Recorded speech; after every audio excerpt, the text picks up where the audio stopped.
2016년 미국에서는 트럼프 그분이 대통령으로 당선되는 해였습니다. 유럽에서는 영국이 유로연합인 그 연합에서 탈퇴하면서 브렉시트라는 사건이 일어난 때입니다. 이런 당선과 사건이 있은 후 옥스퍼드 사전은 2016년 한 해를 결정짓는 단어를 선택을 했습니다. 그 단어는 post-truth라는 단어였습니다. 탈진리라는 의미입니다. 옥스퍼드 사전위원회는 이렇게 설명을 했습니다. 오늘날의 사회에 대해서 포스트 모던을 넘어 탈진리의 시대이다. 무슨 의미냐 하면 객관적인 사실, 팩트보다는 개인이 좋아하는 신념과 감정이 더 크게 호소되고 영향력을 발휘하는 시대라는 것입니다. 그래서 이런 모토가 나왔습니다. 각자 원하는 대로, 각자 느끼는 대로 너답게 살아라. 이것이 탈진리의 시대의 가장 핵심적인 모토입니다. 지혜 피라미드라는 책을 쓴 브렛 맥크라겐이라는 분은 오늘날 현대의 사람들의 세 가지 나쁜 습관에 대하여 이야기를 했습니다. 첫 번째는 정보를 너무 많이 받는다라는 겁니다. 두 번째는 정보를 너무 빨리 받는다라는 겁니다. 세 번째는 정보를 많이 받고 빨리 받는 것도 있는데 정보를 입맛에 맞는 것만 골라 먹는다라는 겁니다. 이것이 현대인의 세 가지 정보 습관이라고 합니다. 정보 과부하라는 말이 어울릴 정도로 여러분과 저는 많은 정보의 홍수 속에서 살고 있습니다. 뉴스들이 계속 생산되지만 어떤 것이 가치 있는 뉴스인지를 이제는 우리가 확인하고 분석해낼 능력이 사라져 버렸습니다. 뿐만 아니죠. 너무 빠릅니다. 너무 빨리 정보를 받아들이다 보니 일주일 전에 헤드라인을 장식했던 걸 다 까먹습니다. 페이스북이나 SNS 등장했던 내용들을 다 잃어버립니다. 오직 이 순간 그리고 편리함 이것만 있으면 되는 시대가 됐습니다. 유튜브 아시죠? 유튜브에 들어서 하나를 딱 단어를 찍어 선택하면 보고 싶지 않아도 알고리즘이 계속 자기가 좋아하는 것만 나오게 되어 있습니다. 그러니 어떻게 됩니까? 팩트와는 상관없이 내가 느끼는 대로, 내가 생각하는 대로, 내가 원하는 대로 따라가고 호소하고 지지하게 되어집니다. 이런 탈진리의 시대에 정보 과잉, 정보 과속, 정보의 편협은 결국 한 곳으로 향하게 되어 있습니다. 인생의 의미는 나 자신을 위해 사는 것입니다. 타인과의 함께하고 이런 일이 갈수록 사라져 갑니다. 탈진리의 시대는 내 편끼리는 공감을 하고 하지만 내 편이 아닌 사람은 아예 무시를 해버립니다. 그래서 이렇게 말을 했습니다. 탈진리의 시대는 더더욱 자기의 행복만을 위해 살아가는 사회가 된다. 이런 탈진리의 시대에 대하여 성경은 디모데후서 3장 1절로 2절에 이렇게 표현합니다. 너는 이것을 알라. 말세에 고통하는 때가 이르리니 사람들이 자기를 사랑하며 돈을 사랑하며 교만하며 마지막 시대의 가장 큰 특징을 여러 가지 열겠는데 그 첫 번째가 자기를 사랑하는 것이다. 이렇게 말을 합니다. 인생의 참된 의미는 내가 생각하는 대로, 인생의 꿈의 성취는 내가 원하는 대로, 내가 하고 싶은 대로, 내가 느끼는 대로 나답게 사는 것이라고 사람들이 생각하는 문화 속에 있다는 것입니다. 너무 많이 우리는 자기 자신에게 몰두되어 있습니다. 그래서 물어봅니다. 그래서 행복하니? 물어봅니다. 그래서 꿈을 이루었니? 행복하거나 꿈을 이루지는 못합니다. 그런데도 불구하고 우리는 자기 자신에 몰두되어 살아갑니다. 그렇다면 성경은요, 저는 오늘 여러분과 이 이야기를 나누려고 합니다. 예수님께서 한 사마리아 여인에게 물 좀 다오, 그러면서 대화를 시작하셨습니다. 이런 대화가 진행되다 보니까 사마리아인과 유대인 사이에는 오랜 갈등이 존재했습니다. 양쪽이 다 똑같이 야곱을 조상이라고 여기는데 사마리아 사람들은 그리심산에서 예배를 하고 있습니다. 이곳이 맞아. 야곱의 우물이 있기 때문에. 유대인들은 예루살렘 성전에서 예배를 합니다. 뿐만 아닙니다. 반목이 심해지다 보니 아예 개같이 여기고 사람 취급을 안 하는 지경까지 이루고 말았습니다. 여인과의 대화는 이런 대화를 시작하여 예배의 대화로 이어지게 됩니다. 예수님은 사마리아 여인에게 전통과 공관에 매여 있는 것을 보고는 때가 오면 이제 곧 민족과 혈통의 담을 넘어 다 담이 허물어지고 누구나 영과 진리 안에서 아버지 하나님께 진정한 예배를 드릴 때가 온다라고 설명을 합니다. 그때가 되면 메시아께서 생수의 은혜를 일과 범죄 위에 겪어온 근본적인 인생의 목마름을 해결해 주실 것이라는 것이었습니다. 영원히 목마르지 않는 물을 주실 것이라는 내용이었습니다. 그랬더니 예수님이 내가 바로 그다. 이로 인해 이 사마리아 여인은 예수 그리스도를 믿게 되어지고 인생의 목마름을 해결받게 되어지자 어떤 일이 벌어졌습니까? 상상을 해봤습니다. 오늘날 옛날에 우리 어르신들 때 물동이를 지고 우물가에 왔다가 물동이를 버려놓고 자기가 사는 동네로 들어갑니다. 이웃들에게 말합니다. 예수님께서 발견한 이 생수, 이 목마름을 해결해 주신 그 은혜를, 내가 행한 일을, 모든 것을 내게 말한 사람이 있다. 와서 보라. 이는 그리스도가 아니냐? 하나님의 아들 메시아를 믿고서 경험한 은혜, 자기의 죄를 지적하여 드러내신 후 오히려 그 죄를 용서하며 정결케 해주신 은혜를 간증하였습니다. 뿐만 아니었죠. 이 은혜에 대해 들은 그 동네 사람들은 어떻게 됩니까? 반목이 있고 갈등이 있는데 예수님께로 나와서 예수님의 말씀을 듣게 되고 동네 사람 모두가, 더 많은 사람들이 예수를 믿게 됩니다. 이 이방 사마리아 땅에서 예수님의 사역은 성공적이었습니다. 구원의 은혜가 유대인의 담을 넘어 이방 사마리아에게로 베풀어지는 중대한 변화의 기로를 열어주는 일이었습니다. 그리고 예수님과 그 일행은 사마리아에서 이틀을 머물다가 갈릴리라는 곳으로 북쪽입니다. 올라가시게 됩니다. 43절을 보십시오. 이틀이 지남에 예수께서 거기를 떠나 갈릴리로 가시며, 그런데 44절이 읽어볼까요? 시작.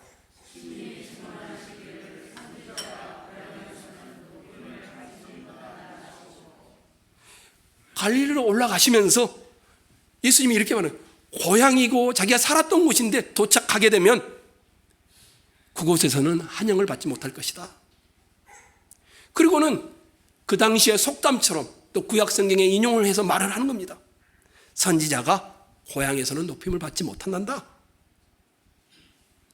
핍박, 배척, 거절, 성공이 아닌 실패가 기다리고 있는 갈릴리로 올라가시는 겁니다.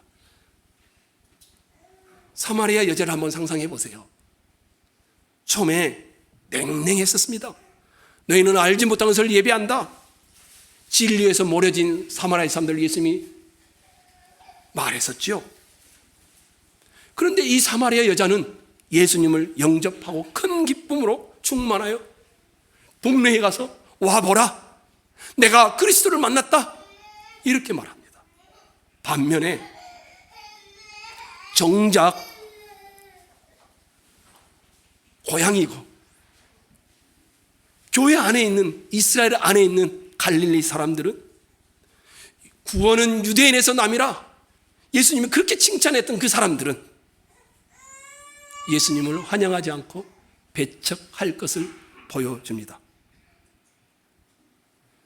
요한복음에는 나오지 않지만 예수님이 갈릴리에 가셨을 때 마태, 마가, 누가복음을 종합해 보면 갈릴리 고향 사람들은 처음에는 환영했지만 나중에는 박해를 하려 낭떠러리에 떨어져서 죽이려고 했던 사건이 있습니다. 목수의 아들이 아니야?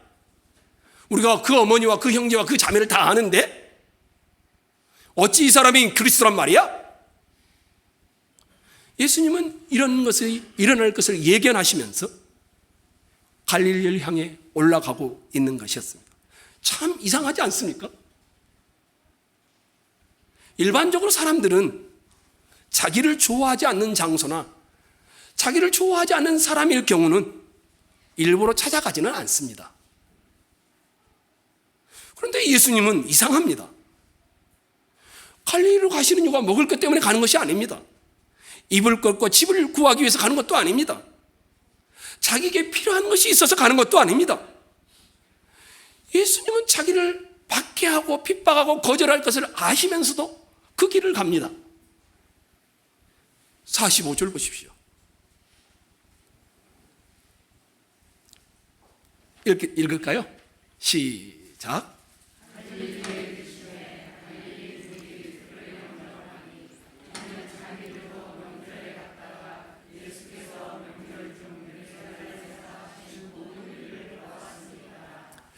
사절과 반대되는 것도 모순되는 것 같지 않습니까? 그런 의미는 아닙니다.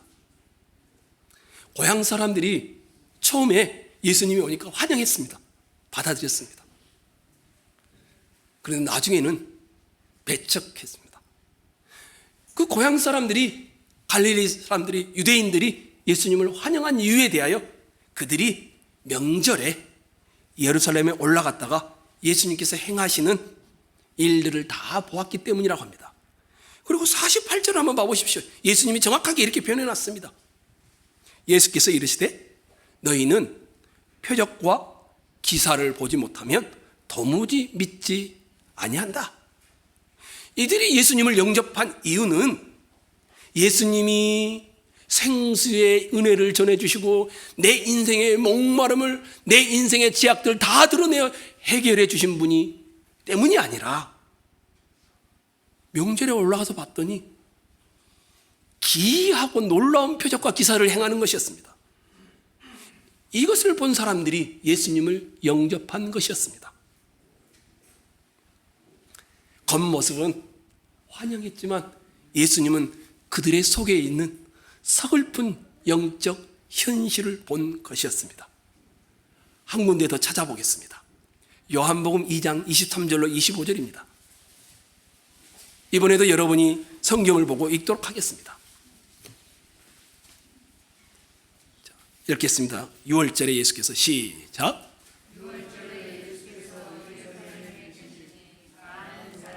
그의 행하시는 표적을 보고 그의 이름을 믿었으나 예수는 그의 몸을 그들에게 의탁하지 아니하셨으니 이는 친히 모든 사람을 아심이요 또 사람에 대하여 누구의 증언도 받으실 필요가 없었으니 이는 그가 친히 사람의 속에 있는 것을 아셨음이니라.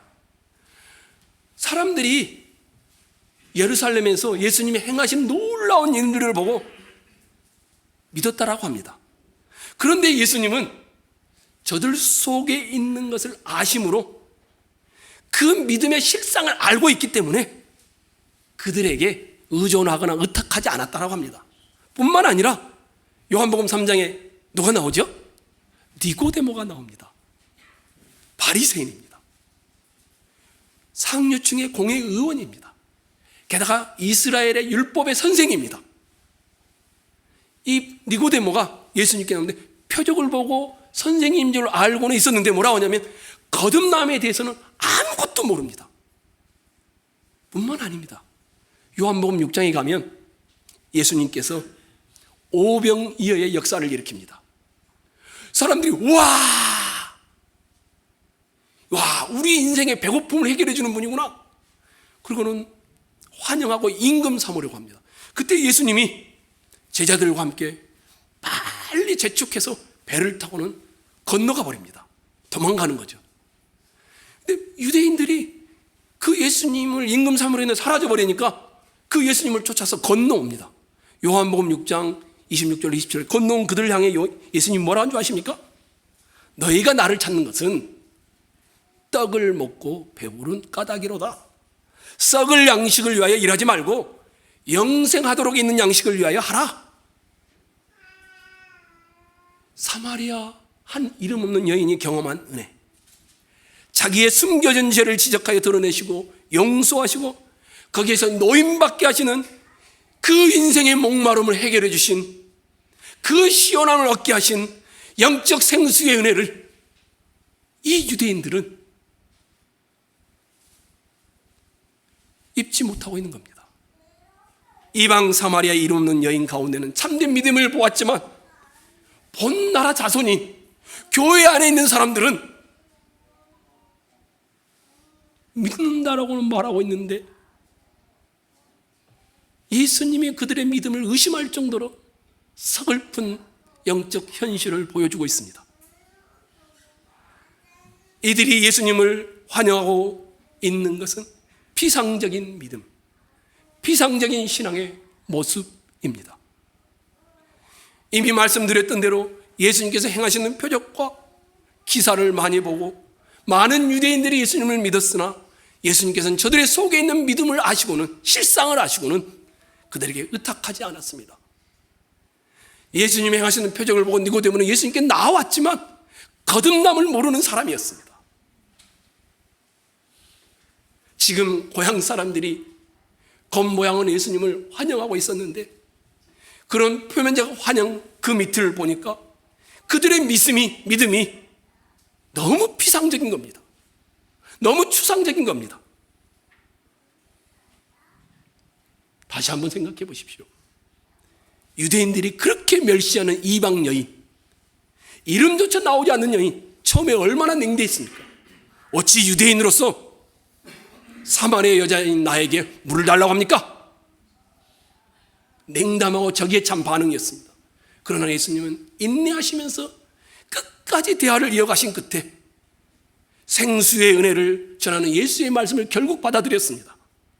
숨겨진 죄를 지적하자 이 여인이 화를 내지 않았습니다. 뿐만 아니라 이 여인은 더 나아가 사람이 진정 하나님을 어떻게 예배하는 것이 맞습니까? 이런 질문까지 할 정도였습니다. 이방 사마리아 여자는 예수님께서 약속하신 생수의 은혜가 죄로 말미암은 영적 간증을 해결하는 신령한 생수요 영원한 영적 생명을 말하는 것을 듣고는 믿었습니다. 그리고는 동네로 들어가서 내가 그리스도를 만났다, 와보라. 그리고 그 동네 사람들에게 간증까지 했습니다. 반면에 유대인의 교회의 울타리 밖에 있는 이름 없는 한 여인은 하나님의 은혜를 발견하고 그 은혜에 깊이 빠져들어 가슴이 흥분되었는데 교회 안에 있고 유대인인 본나라 자손은 겉모양은 영접하는 것 같은데 그 속을 보니 믿음이 피상적인 것입니다. 유대인들 중에서도 예수님과 가장 가깝고 그를 잘 아는 고향 사람들의 경우는 겉으로는 저들도 분명히 예수님을 환영했음에도 그 믿음의 질이 사마리아 여인과는 하늘과 땅 차이인 것이었습니다. 너희는 표적과 기사를 보지 못하면 도무지 믿지 않는다. 현실에 무언가가 채워지지 않으면 하나님을 언제든지 버린다는 것이었습니다. 제가 천흥의 모양 사역을 하면서 가장 큰 염려가 있다면 여기입니다. 여러분과 저의 믿음, 여러분과 저의 신앙생활, 정직하게 돌아보십시오.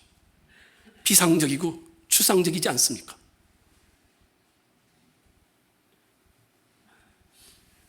말씀에 대한 체험이 여러분 안에 일어납니까?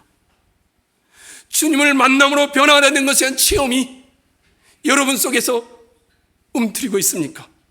오랜 세월 저는 교회를 다녔는데, 오랜 세월 교회를 다니고 있는데 아직도 교회를 다니는 이유가 나와 내 자식들과 내 가정이 평안하고 잘 되고 다른 사람과 관계가 원만해지는 이 정도이지 않습니까? 팀 켈러는 하나님을 대하는 방식에 세 가지 부류의 사람들 또는 방식이 있다고 말합니다. 그 첫 번째는 무신론자적 방식입니다. 비종교인들이죠. 종교가 없는 사람들. 두 번째는 종교적인 방식입니다. 종교를 가진 사람들이죠. 그리고 세 번째는 복음의 방식입니다. 무신론자들, 비종교인들은 어떻게 합니까? 신은 없어. 하나님을 거부하죠. 자신의 마음대로, 내 생각대로, 내가 느끼는 대로, 내가 원하는 대로 사는 사람들입니다. 그럴 수 있죠. 종교적인 방식인 종교인들은요, 하나님의 법에 순종하면서 올바르고 도덕적인 삶을 행해서 자기가 도덕적으로 잘 살고 올바로 살고 예배를 드리니까 구원에 이를 것이라고 생각하는 사람들입니다. 순종하고 착하게 살고 열심히 사니까 하나님이 나를 축복하고 보호해 주셔야 한다는 겁니다. 그래서 이 종교적인 사람들은 신을, 나를 돌보는 분, 나를 돕는 분, 내게 본이 되고 가끔씩 깨달음을 주는 분, 이 정도로 생각합니다. 이런 사람들에게는 도덕적 노력이 구원의 중요한 역할을 감당합니다. 겉으로는 비종교적인 사람, 종교적인 사람, 무신론자나 교회를 다니는 사람 똑같습니다. 아니, 모양은 다르지만 본질이 똑같습니다.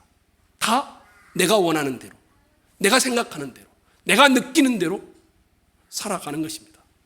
저는 시드니에 1년을 머물면서 시드니에 있는 신자들과 배드민턴을 치면서 교제를 나눴습니다. 그분들은 장로님이시고 권사님이시고 집사님들이셨습니다. 배드민턴은 장소에서도 그렇게 호칭을 다 붙여서 하시는 분들이었습니다. 그러나 제가 본 그들의 태도는 내 생각대로, 내 느낌대로, 내가 원하는 대로 살아가는 무신론자와 다를 바가 없었습니다. 마지막 세 번째 방식은 복음의 방식입니다. 종교적인 사람은 죄에 대해서만 회개합니다. 그러나 복음적인 사람은 죄뿐만 아니라 내가 잘못했던 것뿐만 아니라 자기가 자랑하고 있는 것, 자부심을 가지고 있는 것조차도 회개합니다. 비종교인은 회개라는 것이 전혀 없습니다. 종교인은 내 인생에 일이 잘못됐을 때 어떻게 합니까? 하나님에게 분노하거나 자기 자신에게 분노합니다. 구원받은 사람, 교회를 다니는 사람, 축복받은 사람은 편안한 삶을 살아야 한다는 전제가 있기 때문입니다. 복음의 사람은 어떻습니까? 시련이 있고 삶에 문제가 생길 때 씨름합니다. 그러나 이미 모든 심판은 나에게가 아닌 예수께 내려졌음을 믿고 압니다. 하나님이 이 시련을 통하여 나를 연단하여 선을 이루실 것을 믿고 견뎌내는 것입니다. 비난을 받을 때 한번 봐보십시오. 종교적인 사람은 어떻습니까? 나는 그래도 훌륭한데 왜 나를 비난해? 가만히 있지를 못합니다. 자기의 자존심이 손상을 당한 겁니다. 그래서 버럭 화를 냅니다. 종교적인 사람은요, 비난을 받을 때 그렇게 합니다. 복음의 사람은요, 비난을 받을 때 씨름합니다. 그러나 내 자신이 꼭 좋은 사람이라고 여기지 않습니다. 나의 정체성은 내 행동 여하에 달려있는 것이 아니라 하나님의 사랑을 기반으로 하기 때문에 그 비난도 받아들이고 자기를 돌아봅니다. 제가 여러분과 함께 세 번째 시간이죠. 돌아와서 하고 싶은 목회 세 번째는 교회 안에 있는 우리들, 여러분과 제 자신에게 끊임없이 종교를 버리고 복음으로 회개하고 돌아오라는 이것을 나누고 싶습니다. 예수를 만나지 못했으면, 예수가 내 안에 있지 않으면 그 다른 어떤 것도 우리에게는 의미가 없습니다. 내 인생의 믿음이 나 자신에게서 주님에게로 옮겨지지 않았으면 여러분과 저는 종교적인 사람인데만 모시는 자와 다를 바가 없습니다. 물어야 합니다. 여기 계신 여러분, 주님은 여러분의 인생의 주인이십니까? 주님이 여러분을 죄에서 구원한, 여러분의 모든 죄가 그리스도의 십자가에 죽으셨음을 믿으십니까? 여러분의 잘못뿐만 아니라 여러분의 잘남도 회개하고 복음으로 돌아오십시오. 그것이 우리가 은혜를 누리는 길이며 자유를 누리는 길임을 기억하십시오. 예수님께서는 사마리아에 이틀을 머무시고 다시 갈릴리로 가셨죠.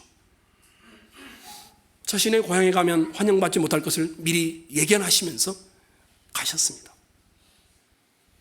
그리고 이미 말씀드렸듯이 박해와 핍박과 거절이 있었다라고 했죠. 그런데 46절을 봐보십시오. 여러분이 한번 읽을까요? 읽겠습니다.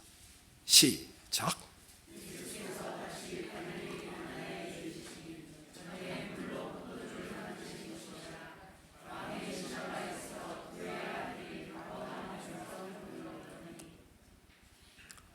예수님의 모습을 자세히 보니까 예루살렘에서 유대로, 유대에서 사마리아로, 사마리아에서 갈릴리 남쪽으로, 갈릴리 남쪽에서 가나로, 가나에서 더 큰 가버나움으로 계속 움직이고 있는 거예요. 예수님의 특이한 면입니다. 예수님께서 계속 움직이시는 분이십니다. 유대 땅 곳곳을, 명절에는 예루살렘 성을, 사마리아의 수가성을, 갈릴리 남부에서 북부쪽으로 계속 움직이십니다. 환영받지 못하고 박해와 핍박이 있을 것을 예견하시면서도 예수님은 그 갈릴리를 향해서 올라가고 있습니다. 예수님은 자신을 박대하신 곳이라 할지라도, 가고 싶지 않은 곳이라 할지라도 남쪽에서 북쪽으로 끊임없이 발을 움직이시며 다니시는 분이십니다. 예수님을 저는 이렇게 표현하고 있습니다. 움직이시는 분이시다. 그럼 물어야 되겠죠.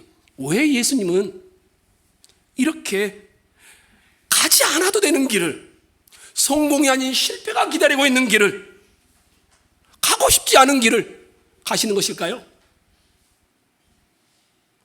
왜 사람들이 환영하지 않고 핍박과 박해와 거절에 있는 그 길을 가는 것일까요? 가고 싶지 않지만, 가지 않아도 되지만 그 길이 옳은 길이기 때문에 가는 것입니다. 한번 여러분, 주님의 마지막을 한번 상상해 보십시오. 얼마나 십자가를 지는 일이 고통과 아픔과 아버지 하나님과의 단절이 있었는지 기도하면서 뭐라고 합니까? 할 수만 있다면 이 잔을 내게서 거두어 주시옵소서. 가고 싶지 않은 길이라는 거죠. 인간으로서. 그렇게 기도하셨던 주님이 어떻게 합니까? 그 길이 우리를 살리는 길이기에 내 원대로 마옵시고 아버지의 원대로 되기를 원하나이다. 그리고는 십자가의 길을 가셨습니다. 십자가의 길은 예수님 자신을 죽이는 길이었습니다. 예수님 자신을 낮아지게 하는 길이었습니다. 예수님 자신을 사람들이 비웃게 하는 길이었습니다. 다른 사람들을 살리는 길이며 해방되는 길이기에 가고 싶지 않는 길이지만 가셨던 것입니다. 2021년 3월 29일 출간한 김준 씨라는 분이 쓴 책이 하나 있습니다. 아주 짧은 책인데, 지친 줄도 모르고 지쳐가고 있다면, 이런 책입니다. 그 책 내용에 이런 내용이 있습니다. 싫은 사람이 있다면 그냥 내버려 둬. 관심도 주지 말고 누군가를 싫어하는 감정도 에너지를 소모해 소중한 에너지를 그렇게 쓰면 안 되지. 깨져있는 발톱보다도 못한 사람들 때문에 힘겨워하는 거 이제 그만둬. 이런 내용이 실려 있습니다. 이게 오늘날의 문화입니다. 내가 싫어하는 사람, 굳이 내가 만나지 않아도 되는 사람, 너 자신이 소중하니까 너의 에너지를 내가 싫어하는 곳에, 가고 싶지 않은 곳에 왜 써야 돼? 너 싫어하는 사람이지, 욕 좀 해버려? 아니, 욕하는 것도 에너지 낭비니까 그것조차도 아까워. 이런 시대입니다. 혼밥, 혼술, 여러분 아시죠? 젊은이들이 문화? 모집을 합니다. 식당에 갑니다. 근데 각자 핸드폰 가지고 이야기합니다. 서로 이야기하지 않습니다. 그리고 밥 먹고는 헤어집니다. 누군가 내 옆에 있어야 하지만 내 삶 안으로 들어온 것은 극도로 싫어하는 시대입니다. 이런 문화 속에서 우리는 살고 있습니다. 신앙마저도 이렇게 돌아가고 있다는 것이 문제입니다. 예를 들어볼까요?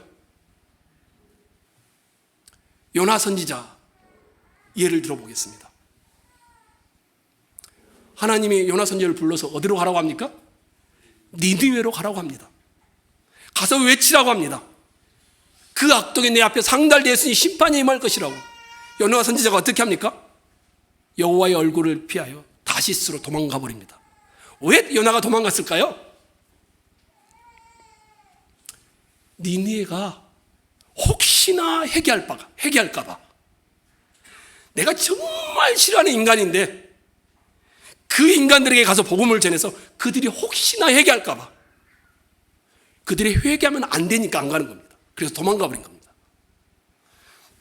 하나님이 폭풍우를 막 피우는, 배가 곧 깨질 것 같습니다. 그때 막 선원들이 요나를 깨웁니다. 너는 누구냐? 요나가 뭐라고 한 줄 아십니까? 그가 대답하되 나는 히브리 사람이요 바다와 육지를 지으신 하늘의 하나님 여호와를 경외하는 자로다. 요나의 정체성의 첫 번째는 자기 민족입니다. 나는 히브리 사람이다. 두 번째가 하나님을 경외하는 사람이다. 오늘날 우리가 그러지 않습니까? 우리는 다 믿는 사람이라고 말합니다. 오늘 우리의 정체성은 하나님이 원하시는 것을 내가 순종하는 것. 내 인생의 첫 번째가 하나님? 아니지요. 하나님의 말씀? 내 인생의 첫 번째? 아니지요. 하나님은 두 번째이고 첫 번째는 내 안에 다른 하나님이 있는 겁니다.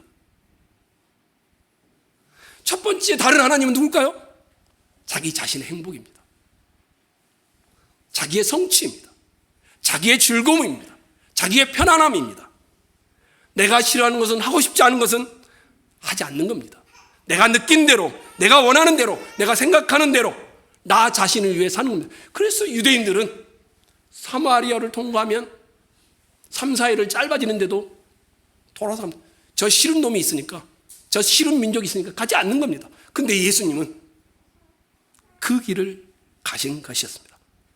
복음은 정반대입니다.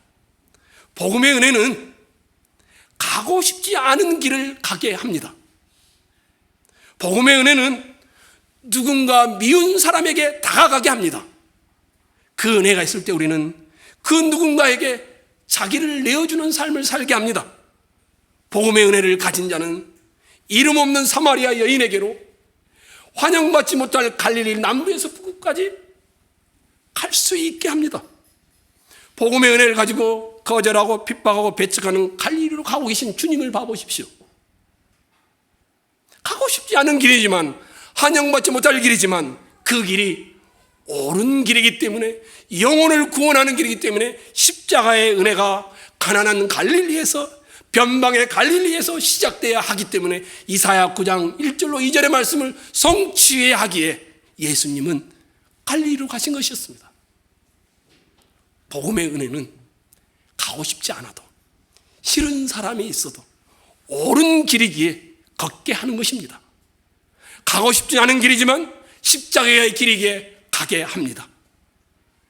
우리의 친구들에게로, 우리의 동료들에게로, 우리의 가정에게로 가고 싶지 않을 때도 있죠. 복음의 은혜 때문에 십자가의 길을 다시 걷는 것입니다. 예수님은 그 소외된 여자를 만나기 위하여 하늘을 버리시고 이 땅에 오신 예수님은 그 한 사람을 찾아서 사마리아 수가성까지 걸어가셨습니다. 환영받지 못하는 갈릴리까지 가셨습니다. 배척과 거절과 자기를 죽이려 하는 그곳에서도 죽어가는 영혼이 있기 때문에 찾아가는 것이었습니다.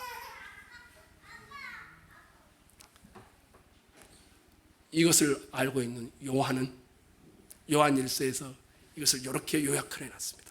사랑은 여기 있으니 우리가 하나님을 사랑한 것이 아니요 오직 하나님이 우리를 사랑하사 우리의 죄를 위하여 화목제로 그 아들을 보내셨음이니라. 우리가 사랑하면 그가 먼저 우리를 사랑하셨음이니라. 말씀을 맺겠습니다. 본헤퍼 목사님을 혹시 아시나요? 그분의 인생을 영어로 만든 영어가 있습니다. 본헤퍼 목사님은 1906년에 태어나 1945년 4월 9일 날 사형을 당해서 히틀러에 의해서 죽은 목사님입니다. 히틀러의 암살을 모의했다가 사전에 발각되어 법정 최고형을 받고 사형을 당했습니다.